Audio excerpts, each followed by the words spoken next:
नमस्कार विद्यार्थी मित्रांनो, चला तर मग आज आपण बघतोय चक्रवाढ व्याज. चक्रवाढ व्याज या टॉपिकमध्ये आपल्याला काय बघायचे बघा. महत्त्वाचं सुरुवातीला चक्रवाढ व्याज हा टॉपिक शिकताना आपल्याला महत्त्वाचा आहे मुद्दल. मुद्दल कशाला म्हणायचं तर बघा, बँक किंवा पतपेढी यांसारख्या वित्तीय संस्थांमध्ये ठेवलेल्या रकमेला किंवा त्यांच्याकडून घेतलेल्या कर्जाऊ रकमेस मुद्दल असे म्हणतात. म्हणजे आपण बघा, मुद्दल हा शब्द आपण ऐकत असतो आपल्या दैनंदिन जीवनामध्ये. तर हा मुद्दल म्हणजे नेमकं काय असतं. आपण बँक किंवा बँकेसारख्या असणाऱ्या पतपेढ्या, बरोबर, पतपेढ्या किंवा सहकारी बँका जे काय असतात यांच्यामधून वित्तीय म्हणजे वित्त म्हणजे काय असतो, पैसा. ह्या वित्तीय संस्थांमध्ये म्हणजे या वित्तीय संस्थांमध्ये जे काही ठेवलेली रक्कम असते, म्हणजे एकतर आपली असू द्या रक्कम ठेवलेली किंवा बँकेकडची असू द्या, त्या रकमेला किंवा त्यांच्याकडून घेतल्या जाणाऱ्या कर्जाऊ रकमेला, म्हणजे आपल्याला बँकेकडून जे काही आपण कर्ज घेतो ते कर्ज म्हणजे काय असते, एक रक्कमच असते, एक मुद्दलच असते. त्याला आपण काय म्हणतो, मुद्दल. म्हणजे एक प्रकारचा आपण त्यांच्याकडून पैसा घेतो आणि त्या पैशाला आपण काय म्हणायचं, मुद्दल असं म्हणायचं. एकदम सोपं आहे. त्याच्यानंतर मुदत. तर आपण जे काय आपण मुद्दल घेतलेले आहे, जो काय आपण बँकेकडून कर्ज किंवा आपल्या बघा, आपण आतापर्यंत मुद्दल आपल्याला काय समजलं. आता ही जी काय मुद्दल आपण घेतो ती मुद्दल आपल्याला त्या मुद्दलचा आपल्याला ते परतफेड तर करावीच लागणार आहे, बरोबर. त्याच्यासाठी काय दिले बघा, मुदत. मुदत म्हणजे काय, कर्ज. आपण आता बघितलं, जे आपण बँकेकडून रक्कम घेतो कर्जावर रकमेला आपण काय म्हणतो, मुद्दल म्हणतो. मग जे कर्ज ज्या कालावधीसाठी घेतले जाते किंवा मुद्दल ज्या कालावधीसाठी वापरली जाते. म्हणजे बघा, ज्यावेळेस आपण बँकेकडून कर्ज घेतो ती कर्ज आपण किती काळासाठी घेतलं आहे. समजा आपण 1 वर्षासाठी घेतलं असेल, बरोबर आहे, 1 वर्षासाठी घेतलं असेल तर ते आपण 1 वर्षामध्ये आपल्याला ते मुदत झाली, एक टाईम झाला, त्या टाईममध्ये आपण जे काही आपण मुद्दल घेतलेली आहे ते मुद्दल आपण 1 वर्षामध्ये, 2 वर्षामध्ये, 3 वर्षामध्ये जे काय असेल त्या वेळेमध्ये आपण त्यांना ते परत करणार. याला काय म्हणायचं, आपण मुदत असे म्हणायचं. मुदत म्हणजे टाईम पिरियड. एक टाईम असतो ज्या टाईममध्ये आपण घेतलेली रक्कम मुद्दल परत करतो. त्यानंतर बघा, पुढचा मुद्दा आहे व्याजाचा दर. आता व्याजाचा दर म्हणजे काय बघा, व्याज दर हा दर साल दर शेकडा आकारला जातो. म्हणजे व्याज कधी आकारलं जातं, दर साल म्हणजे दरवर्षी, आणि शेकडा म्हणजे काय असतं, 100 असतं. जर वर्षी 100 रुपयाला किती व्याज असतो हे म्हणजे त्याचा व्याज दर असतो. बघा, ₹100 मुद्दलावर आपण आत्ताच मुद्दल बघितलं. मुद्दल म्हणजे काय असतं, बँकेकडून घेतलेली कर्जाऊ रक्कम. त्या रकमेला आपण मुदत सांगितलं, आपण 1 वर्ष 2 वर्ष. मग आपण काय आले बघा, व्याजाचा दर कसा काढायचा तर ₹100 मुद्दलावर एका वर्षासाठी. 1 वर्ष हे काय झालं, 1 वर्ष हे काय झालं, ही झाली मुदत झाली. मुदत किती झाली, 1 वर्ष. ₹100 मुद्दलावर 1 वर्ष मुदतीमध्ये मोबदला म्हणून द्यावी लागणारी रक्कम म्हणजे व्याज होय, बरोबर. आणि व्याजाचा दर कसा असतो, दशे म्हणजे दर साल दर शेकडा असतो. म्हणजे आपण ₹100 मुद्दल घेतली असेल, म्हणजे कर्ज घेतला असेल एका वर्षासाठी, तर आपण त्या ₹100 मुद्दलावर एका वर्षासाठी आपण ते ₹100 वापरले, तर ते वापरले म्हणून त्याचा काय जो चार्ज असतो त्याला आपण म्हणतो व्याज.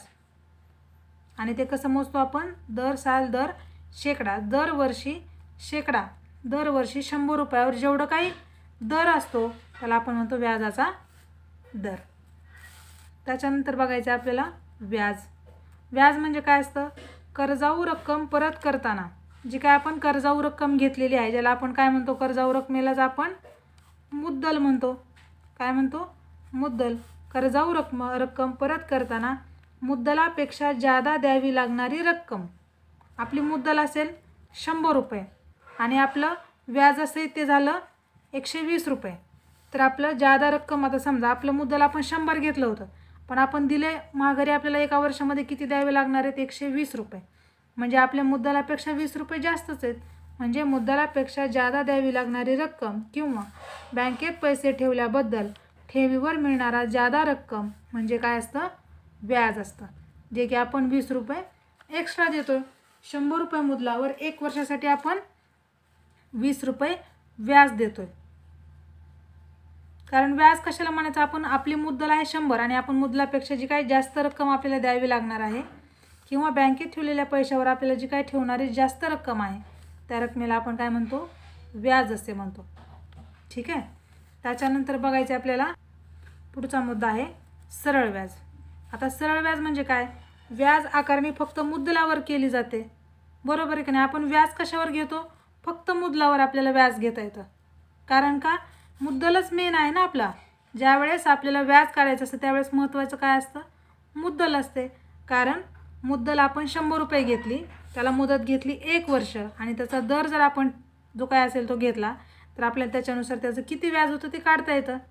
म्हणून आपल्याला काय सांगितले, व्याज आकारणी फक्त मुद्दलावर केली जाते, त्यास सरळ व्याज असे म्हणतात. एकदम साधा, सरळ आणि सोपा आहे. व्याज आपण कशावर आकारतो, फक्त मुद्दलावर. आणि मुद्दल आपल्याला माहिती आहे, मुद्दल आपण बँकेकडून घेतलेली जी काही कर्जाऊ रक्कम असते त्याला आपण मुद्दल असे म्हणतो. मग सरळ व्याजाची व्याख्या काय आहे, सरळ व्याज बरोबर मुद्दल गुणुले दर गुणुले मुदत भागिले 100. हे खूप महत्त्वाचं सूत्र आहे, पाठ करायचं. सरळ व्याज बरोबर, सरळ व्याजालाच आपण काय म्हणतो, इंटरेस्ट बरोबर मुद्दल गुणुले मुदत, मुदत किंवा दर, मुद्दल गुणुले दर गुणुले मुदत भागिले 100. याला आपण शॉर्ट फॉर्ममध्ये कसं लक्षात ठेवू शकतो, म गुणुले द गुणुले क भागिले 100. क म्हणजेच काय असतं, कालावधी किंवा मुदत. बरोबर आहे का. आणि यालाच आपण इंग्लिशमध्ये शॉर्ट फॉर्ममध्ये कसं लक्षात ठेवू शकतो, आय बरोबर PRN/100. पी म्हणजे प्रिन्सिपल आणि प्रिन्सिपल म्हणजे काय असतं, मुद्दल असते. आर म्हणजे रेट, रेट म्हणजे काय असतं, दर असतो. आणि एन म्हणजे नंबर ऑफ इयर्स म्हणजेच काय असतं, मुदत असते. म्हणून थोडक्यात तुम्ही लक्षात कसं ठेवू शकता, आय बरोबर PRN/100. जर आपल्याला याच्यामधले व्याज काढायचं असेल तर ह्या तिन्ही गोष्टी माहीत पाहिजे. आणि जर आपल्याला व्याज माहीत असेल आणि आपल्याला दर काढायला सांगितलं असेल तर आपण काय करणार, ह्याचं सोडवून घेणार. बघा पुढचा मुद्दा आपल्याला बघायचा आहे रास. रास म्हणजे काय असतं, मुद्दल व व्याज. मुद्दल व व्याज मिळून जी रक्कम होते त्याला आपण काय म्हणतो, रास. मुद्दल म्हणजे जी आपल्याला कर्ज घ्यायचे, जी आपल्याला मेन मुद्दा आहे, मेन रक्कम आहे बँकेकडून घेतलेली, त्याला आपण म्हणतो मुद्दल. आणि ह्या मुद्दलवर आपण किती मुदतीमध्ये म्हणजे किती वर्षासाठी किती महिन्यासाठी आपण जी मुद्दल घेतलेली आहे त्याचा आपल्याला किती मुद्दलीपेक्षा किती आपण एक्स्ट्रा रक्कम बँकेला जमा करतो त्याला आपण काय म्हणतोय, व्याज. आणि व्याज आणि मुद्दल यांची जर आपण बेरीज केली तर आपल्याला काय मिळते, रास मिळते. म्हणजेच काय, ए बरोबर पी अधिक आय. आय म्हणजे इंटरेस्ट आणि इंटरेस्ट म्हणजेच व्याज. पी म्हणजे प्रिन्सिपल, प्रिन्सिपल म्हणजेच मुद्दल. हे झाली रास. आता आपल्याला सरळ व्याज बघितलं आपण, मुद्दल बघितलं, मुदत, हे सगळं आपलं झालेलं आहे. ठीक आहे. चक्रवाढ व्याज. चक्रवाढ व्याज म्हणजे काय, थोडक्यात बघूयात. बघा काय दिले चक्रवाढ व्याज, जर कर्जदाराने पहिल्या वर्षानंतर व्याज दिले नाही तर पहिल्या वर्षाचे मुद्दल आणि व्याज मिळून जी रास होते तीच रक्कम दुसऱ्या वर्षी मुद्दल मानून त्यावर व्याज आकारणी केली जाते. या प्रकारच्या व्याज आकारणीस चक्रवाढ व्याज म्हणतात. काय बघा, जर एखाद्या कर्जदाराने काय केलं, एका वर्षानंतर व्याज दिलं नाही, म्हणजे त्याच्याकडे जे काही व्याज असेल, एका कर्जदाराने काय केलं, पहिल्या वर्षानंतर व्याज दिलं नाही तर पहिल्या वर्षाचे मुद्दल आणि व्याज मिळून जी रास होते तीच रक्कम दुसऱ्या वर्षी मुद्दल मानून त्यावर व्याज आकारणी केली जाते. या प्रकारच्या, तर बघा काय केलं त्याला आपण काय म्हणतो, चक्रवाढ व्याज. म्हणजेच काय असतं बघा, समजा एखाद्या कर्जदाराकडे आपल्याकडे काय, त्याच्याकडे पैसे आहेत, बरोबर. समजा त्याच्याकडे 1000 रुपये आहेत. काय आहेत, 1000 रुपये आहेत. आणि त्या 1000 रुपयावर जे काही व्याज त्याचं ठरलेलं असेल, समजा त्याचं व्याज ठरलं असेल 100 रुपये, बरोबर आहे. एका वर्षाला 100 रुपये, 1000 रुपयाला एका वर्षाला 100 रुपये असं जर व्याज ठरलं असेल तर त्या कर्जदाराने काय केलं, पहिल्या वर्षाचं मुद्दल, बरोबर, पहिल्या वर्षानंतर त्यानं काय केलं, व्याजच दिलं नाही. म्हणजे 1000 रुपये घेतले आणि 100 रुपये त्याच्यावर असणारे, म्हणजे त्यानं 100 रुपये दिलेच नाहीत. तर काय होणार, तर पहिल्या वर्षाचं मुद्दल म्हणजे किती, 1000 रुपये आणि व्याज मिळून म्हणजे व्याज किती असेल, 100 असेल. म्हणजे टोटल किती झालं यांची बेरीज, 1100 रुपये. हे 1100 रुपये काय होतं, याला मिळून काय म्हणायचं, 1100 रुपयाला रास म्हणायचं. आणि तीच रक्कम दुसऱ्या वर्षी मुद्दल म्हणून, म्हणजे आता त्याच्याकडे 1000 रुपये कर्ज नसता, 1000 रुपये कर्ज होतं, पण त्यानं व्याज न दिल्यामुळे त्याला किती झालं, 1000 आणि 100 1100 झालं. आणि हे 1100 रुपये त्याच्याकडे आता दुसऱ्या वर्षी काय असेल, ते 1100 रुपये त्याची मुद्दल असेल आणि ती मुद्दल मानून त्यावर व्याज आकारणी केली जाते. नंतर त्याला ह्या 1100 रुपयावर परत 100 रुपये व्याज त्याला भरावं लागतं आणि या व्याज आकारणीचं आपण काय म्हणतो, चक्रवाढ व्याज असं आपण म्हणतो. म्हणजे थोडक्यात काय की व्याजाची आकारणी मुद्दलाबरोबर व्याजावरही केली जाते. म्हणजे मुद्दल असून जे काय व्याज असतं आणि त्या व्याजावर पण काय केलं जातं, मुद्दलावर म्हणजे व्याजावर पण आकारणी केली जाते. मुद्दलाबरोबर व्याजावरही आकारणी केली जाते, त्याला काय म्हणायचं, चक्रवाढ व्याज असे म्हणतात. आता बघा, चक्रवाढ व्याजाने जी काही तयार होणारी रास आहे ती कशी असते बघा. चक्रवाढ व्याजाने तयार होणारी रास म्हणजेच काय, मुद्दल म्हणजे चक्रवाढ व्याज. आपण आता सरळ व्याज बघितलं याच्या आधी, बरोबर. आता चक्रवाढ व्याज कशाला म्हणायचं हे आपण बघितलं.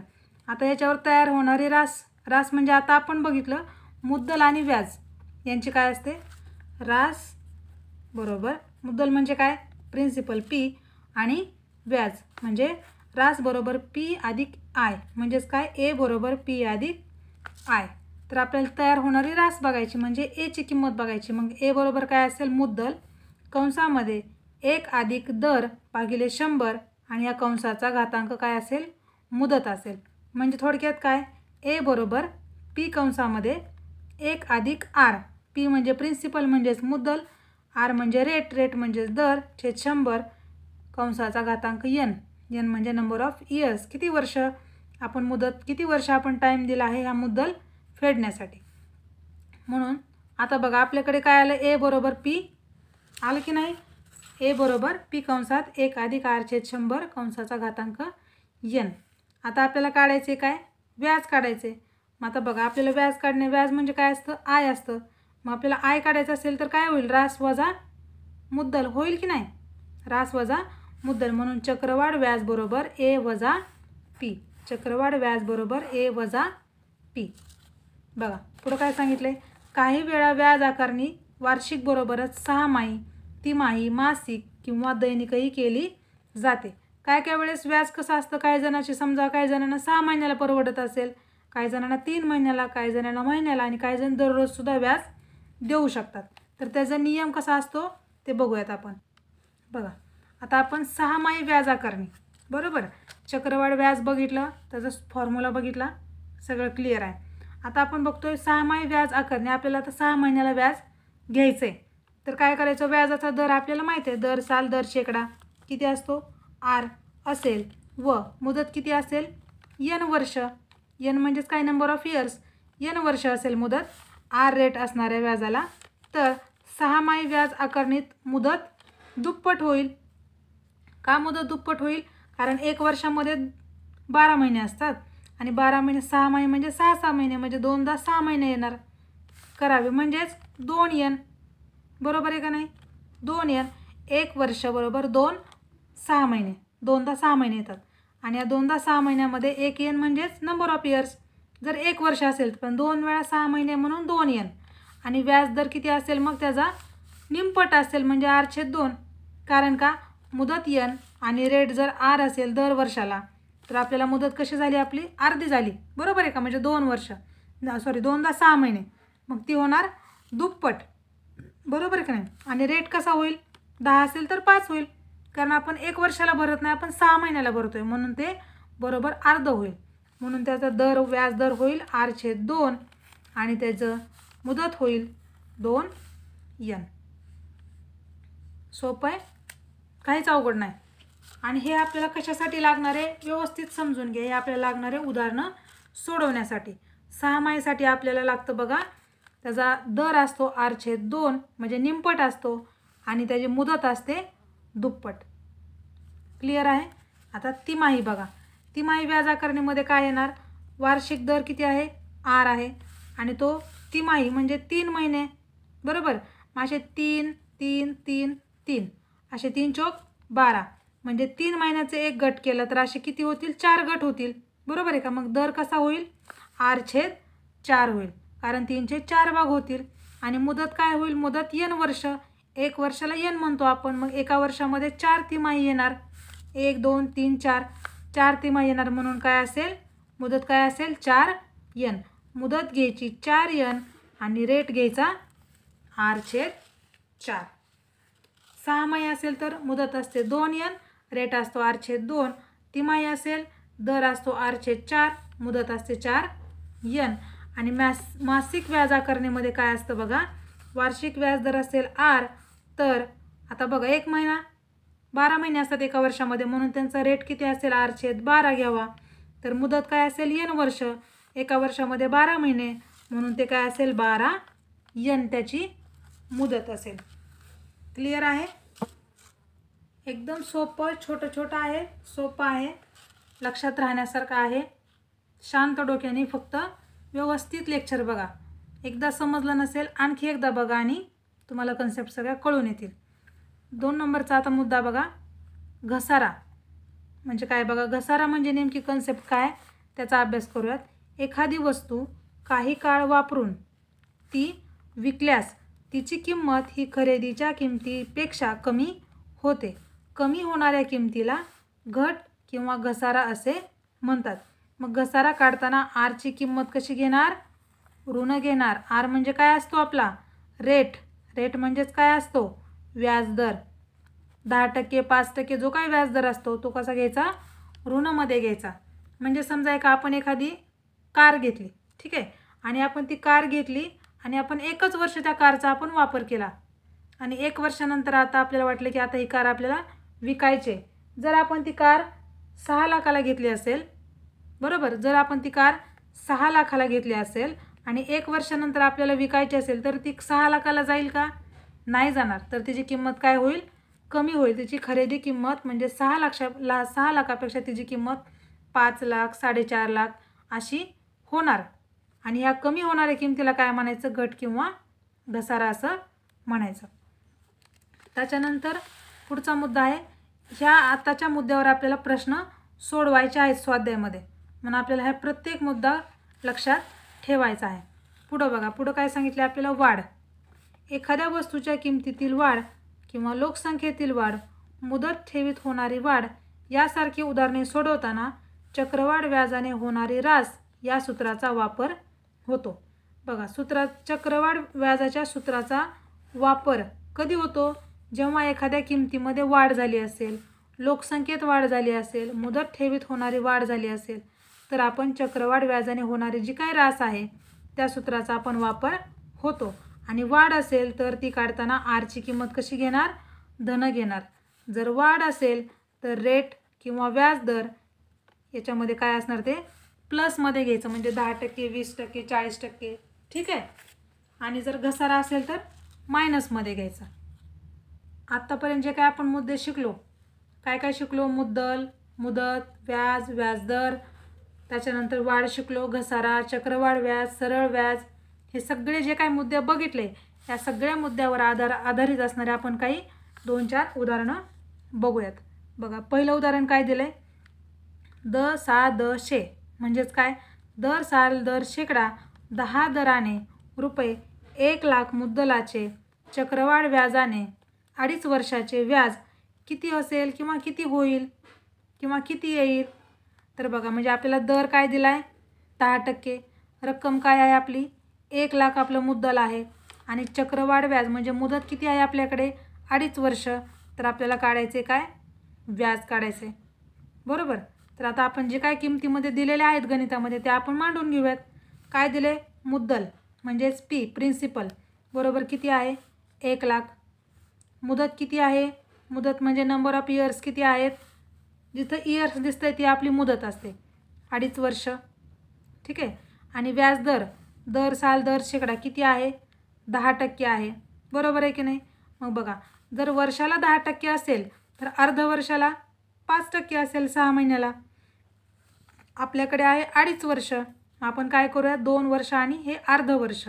मग 2 वर्ष तर कंप्लीट असतील आणि हे अर्ध वर्ष म्हणजे काय असतं? एक 6 माही असतं. आपण आत्ताच 6 माही कर आकारणी बघितलं होतं आणि या सहामाही कर आकारणीमध्ये आपल्याला काय सांगितलं होतं, जर आपला रेट किती असेल 6 महिन्याचा असेल तर आपण त्याला निमपट करतो r/2 आणि त्याचं जे नंबर ऑफ इयर्स आहे ते काय करतो आपण दुप्पट करतो, कारण ते 6 महिने असतं. आपल्याकडे एकच 6 आहे म्हणजे आपल्याला n बरोबर काय असेल 1 असेल. आपल्याला काढायचे काय त्याचं चक्रवाढ व्याज. मग आपण चक्रवाढ व्याजाचं आपल्याला सूत्र माहीत आहे. काय आहे सूत्र? चक्रवाढ व्याजाने तयार होणारे राशीचे सूत्र काय आहे? ए बरोबर, ए म्हणजे काय असतं? रास असते. ए बरोबर पी कंसामध्ये 1 प्लस r/100 कंसाचा घातांक n. पी म्हणजे प्रिन्सिपल म्हणजे मुद्दल असते, आर म्हणजे त्याचा रेट असतो आणि n म्हणजे किती वर्ष असतं ते आहे. क्लिअर आहे इथंपर्यंत? बघा पुढं काय सांगितलं. ए बरोबर मुद्दल किती आहे आपली 1 लाख लिहिली, कंसामध्ये 1 अधिक रेट किती सांगितले आपल्याला 10% आहे की नाही 10%, 10/100 आणि नंबर ऑफ इयर्स किती आहेत 2.5 वर्ष, 2.1/2 बरोबर. हे 1 लाखला 1 लाख तसंच, 1 अधिक 10/100 हे पण तसंच. आता आपण काय करूयात, ह्या 2 वर्षाला आपण 2.5 वर्षाला सेपरेट करूयात. हे 2 वर्ष सुरुवातीचे कंप्लीट आहेत जे आपण इथं लिहून घेतलेलं आहे, अधिक 1 सहामाही म्हणजे अर्ध वर्ष, त्याच्यासाठी आपण 1 सहामाही यांसाठी काय घेतलं 1 घेतलं आणि त्या अर्ध वर्षाचा रेट किती होईल मग 5% होईल, म्हणून आपण काय घेतलं 1 अधिक 5/100 आणि कंसाचा घातांक 1.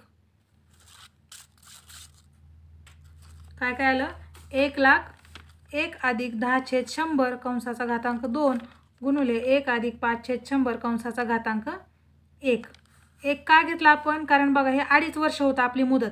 मग 2.5 वर्षामध्ये पहिलं 2 वर्षासाठी म्हणल्यानंतर आपल्याला त्याचं डायरेक्टली 2 लिहिता येईल आणि ही 2 वर्षासाठी म्हणजे 1 वर्षाला 10% व्याजदर म्हणून आपण 10चा 2 वेळा गुणाकार घेतोय बरोबर.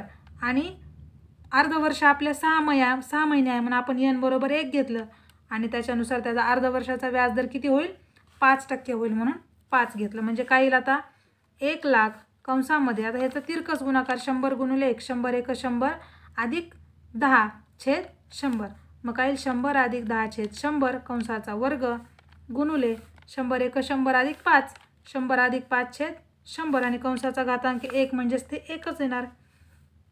1 लाख कंसामध्ये 100 आणि 10 110/100 कंसाचा घातांक 2 गुणुले 100 अधिक 5 105/100. बघा आता काय करता येईल 1 लाखला 1 लाख आहे तसंच. आता 110/100 यांचा 2 वेळा गुणाकार कारण तो वर्ग आहे, मग 110 गुणुले 110/100 गुणुले 100 गुणुले 105 गुणुले 100. आता बघा इथं किती आहेत 1 लाखावर 5 शून्य आहेत, आपल्याकडे खाली किती शून्य आहेत 6 शून्य आहेत. या 6 मधले या 6 पैकी इथले 5 शून्य कट झाले आणि 1 शून्य राहिलेलं इथलं 1 शून्य कट झाला, म्हणजे इथं काय राहिलं फक्त 1 गुणुले इथलं 110 करेक्ट, इथे 110 गुणुले 110 मधले इथलं 1 शून्य गेलं राहिले 11 गुणुले 105. जर आपण 110 गुणुले 11 गुणुले 105 यांचा जर तुम्ही गुणाकार केला तर आपल्याला उत्तर मिळेल 1,27,050. ही काय झाली आपली रास झाली. आपल्याला काढायला काय सांगितलं आहे व्याज काढायचे. मग आपल्याला व्याजाचं सूत्र माहीत आहे, चक्रवाढ व्याज बरोबर रास वजा मुद्दल. आपल्याकडे रास किती आली मग 1,27,050 आणि आपली मुद्दल किती आहे 1 लाख. मग काय होईल 1,27,050 वजा 1 लाख. तर आपण 1,27,050 मधून 1 लाख गेले तर राहील किती 27,050 रुपये. म्हणजे आपलं चक्रवाढ व्याज बरोबर काय असेल 27,050 रुपये. एकदम सोपं आहे, फक्त आपल्याला चक्रवाढ व्याजाचं सूत्र, चक्रवाढ व्याज काढणं चक्रवाढ व्याजाने तयार होणारे राशीचं सूत्र आणि हे सूत्र, हे 2 सूत्र पाठ असतील तर आपण चक्रवाढ व्याज सोडवू शकतो. त्यानंतर बघा दुसरं उदाहरण बघा. एका शहराची लोकसंख्या दरवर्षी काय आहे दरवर्षी 5% वाढते. काय होते एक शहर आहे आणि त्या शहराची लोकसंख्या दर वर्षाला 5% वाढते. मग काय 2012 साली त्या शहराची लोकसंख्या किती होती 1,20,000 होती. 2012 साली त्या शहराची लोकसंख्या 1,20,000 होती. तर 2015 साली त्या शहराची लोकसंख्या किती असेल. सुरुवातीला शाब्दिक उदाहरणावरून जे काय आपल्याला सूत्रामध्ये लागणाऱ्या किमती आहेत त्या किमती आधी शोधून काढायच्या. बघा 2012 सालची लोकसंख्या म्हणजेच काय, पी म्हणजे आपलं प्रिन्सिपल म्हणजे आपल्याला मुद्दल किती दिली, 1,20,000. गणित सोडवताना पहिल्यांदा आपल्याला लागते मुद्दल आपल्याला मिळाली 1,20,000. त्याच्यानंतर वाढीचा दर वर्षाला किती वाढते, 5%, बरोबर. म्हणजेच 5 रेट 5 दर साल दर शेकडा. 2015 साल म्हणजे 2012 पासून 2015 पर्यंत किती वर्ष होतात, 2013, 2014 आणि 2015 म्हणजे 3 वर्ष होतं त्यांची मुदत. आणि 3 वर्षानंतर होणारी आपल्याला मिळणारी लोकसंख्या आपल्याला काढायची आहे. मग सूत्र काय असेल, चक्रवाढ व्याजाने तयार होणारी रास ए बरोबर पी कंसात 1 + r/100 कंसाचा घातांक n. काय येईल, पी किती आहे आपलं 1,20,000. 1 + r किती आहे 5. r किती आहे आपला 5/100 आणि कंसाचा घातांक 3. 3 का, मुदत 3 वर्षाची आहे 2012 ते 2015 पर्यंत. त्याचा दर किती आहे, वर्षाला 5% वाढते ना. मग तेव्हा आपण आत्ताच सांगितलं वाढ कशी घेतो आपण, प्लसमध्ये घेतो. म्हणून 1,20,000 कंसामध्ये 100 × 100 अधिक 5/100 कंसाचा घातांक 3 बरोबर 1,20,000 100 अधिक 5 105/100 कंसाचा घातांक 3 बरोबर 1,20,000 गुणुले, आता काय करायचं, याचा घन आहे बरोबर, म्हणजे 105/100 यांचा 3 वेळा गुणाकार. लिहून घ्या 105 × 105 × 105/100 × 100 × 100. शून्य किती आहेत 4, वरचे 4 शून्याला खालचे 4 शून्य कट झाले. ठीक आहे. त्याच्यानंतर आता 105 आणि 100 याला 5 ने भाग घाला. 5 × 2 = 10, 5 0 0, 5 2 = 10, 5 1 5. आपल्याकडे राहील काय, हे इथं फक्त काय राहिलं 12. हे 12 गुणुले 105ला 105, 105ला 105 गुणुले 21/20. इथंपर्यंत क्लिअर आहे. त्याच्यानंतर पुढं काय येईल बघा, आता हे 12 आणि हे 20 एकाच पाड्यामध्ये आहे. 4 × 3 = 12, 4 × 5 = 20 म्हणजे राहील काय 3 गुणुले इथलं 21 गुणुले 105 गुणुले 105/5 राहील. आता ह्या 5नं 105ला भागून घ्या. 5 2 = 10, 5 1 5 म्हणजेच बरोबर 3 गुणुले 21 गुणुले इथलं 5 नाही 105ला भागल्यावर किती आलं 21 गुणुले 105 म्हणजे 3 गुणुले 21 गुणुले 21 गुणुले 105 यांचा जर गुणाकार केला तर आपल्याला मिळेल ए बरोबर 1,38,915. काय मिळेल 1,38,915. आता आपल्याला काय मिळालं मग, म्हणून 2015ला त्या शहराची लोकसंख्या किती होईल 1,38,915 होईल. आधी किती होती 1,20,000 होती बरोबर. हे 2012 सालची होती. मग दर वर्षाला 5% वाढत असेल तर 3 वर्षानं लोकसंख्या किती होईल 1,38,915. प्रश्न क्रमांक 3 नंबर काय दिलाय, रुपये 10,000 मुद्दलाचे दर साल दर शेकडा काही दराने 2 वर्षाचे चक्रवाढ व्याज आणि सरळ व्याज यातील फरक 81 रुपये आहे, तर व्याजाचा दर किती असेल. मुद्दल आहे 10,000, दर साल दर शेकडा दर किती सांगितलाय दराने, काही दराने. आपल्याला प्रश्न उत्तर कशाचं काढायचं, काही दर म्हणजे आपल्याला व्याजाचा दर काढायचा आहे म्हणजेच आरची किंमत आपल्याला फाइंड करायची बरोबर आर. मग 2 वर्ष काय झाली मुदत झाली, मुदत म्हणजेच एन बरोबर काय आलं 2 वर्ष. आणि चक्रवाढ व्याज आणि सरळ व्याज यातील फरक किती सांगितलाय 81 रुपये. म्हणजे आपल्याला 10,000 रुपयाला 2 वर्षासाठी ते चक्रवाढ व्याज पण काढायचे आणि सरळ व्याज पण काढायचे आणि त्या दोन्हीच्या किमतीतला फरक किती सांगितलाय 81 रुपये. तर व्याजाचा दर किती असेल पहा. मुद्दल आहे आपल्याकडे 10,000, मुदत आहे 2 वर्ष आणि 2 वर्षाचे चक्रवाढ व्याज व 2 वर्षाचे सरळ व्याज यातील फरक किती आहे 81 रुपये. तर व्याज दर म्हणजेच आर बरोबर किती हे आपल्याला काढायचं आहे. बघा मग आपल्याला 2 वर्षाचं चक्रवाढ व्याज काढतोय. मग आपण आत्ता आधीच म्हणलं व्याज म्हणजे काय, इंटरेस्ट असतो. इंटरेस्ट कसा काढतो आपण, ए वजा पी. ए म्हणजे काय असतं, आपली रास असते, आणि पी म्हणजे काय असते, मुद्दल असते. म्हणून आपण व्याज डायरेक्ट काढतोय. 2 वर्षाचं चक्रवाढ व्याज म्हणून काय येईल सूत्र, पी कंसात 1 अधिक आर छेद 100 कंसाचा घातांक एन वजा पी. तुम्ही म्हणाल मॅडम याच्या आधी तुम्ही फक्त एवढंच सोडवलं, आता मायनस पी कसं काय आलं. आपण याच्या आधी हे जे सोडवलं हे काय आपण काढत होतो, रास काढत होतो. पण आता आपण काय करतोय, डायरेक्टली व्याज काढतोय. म्हणून आपण व्याज इंटरेस्ट बरोबर ए म्हणजे काय असतं, रास वजा प्रिन्सिपल. हे आपण डायरेक्ट सूत्रामध्ये घेतलेलं आहे.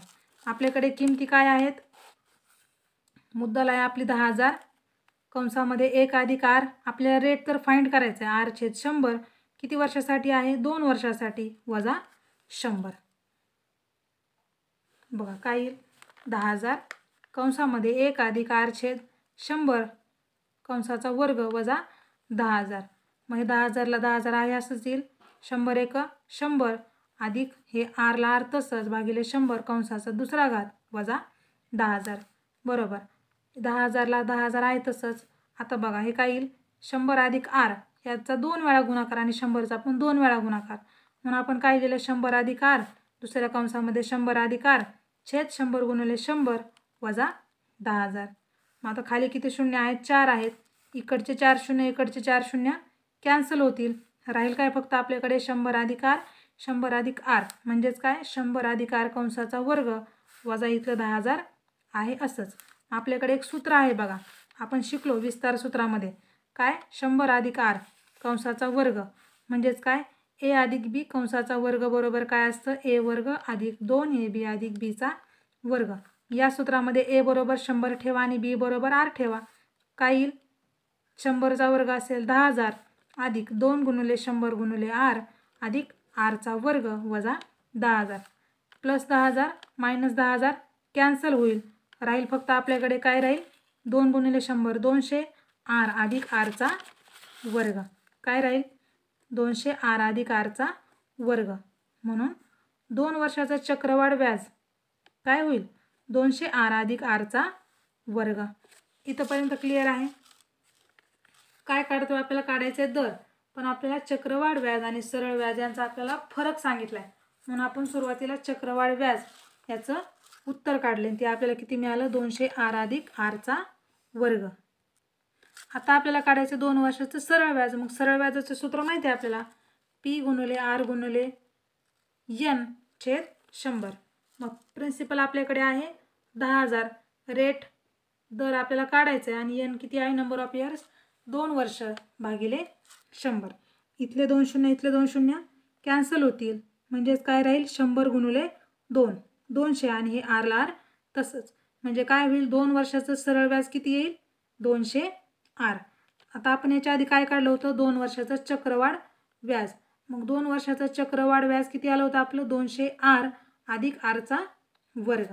मग बघा आपल्याला मग दिलेली अट काय आहे, दिलेल्या अटीनुसार 2 वर्षाचं चक्रवाढ व्याज वजा 2 वर्षाचं सरळ व्याज बरोबर किती किंमत आहे, 81 रुपये. मग 2 वर्षाचं चक्रवाढ व्याज किती आहे आपलं, 200 आर अधिक आरचा वर्ग, जे आपण आत्ता याच्या आधी काढलेलं होतं, वजा 2 वर्षाचं सरळ व्याज किती आहे इथं, 200 आर. मग हे अधिक 200 आर वजा 200 आर काय होईल, 0 होऊन जाईल. मग राहील काय फक्त इकडं आरचा वर्ग बरोबर 81.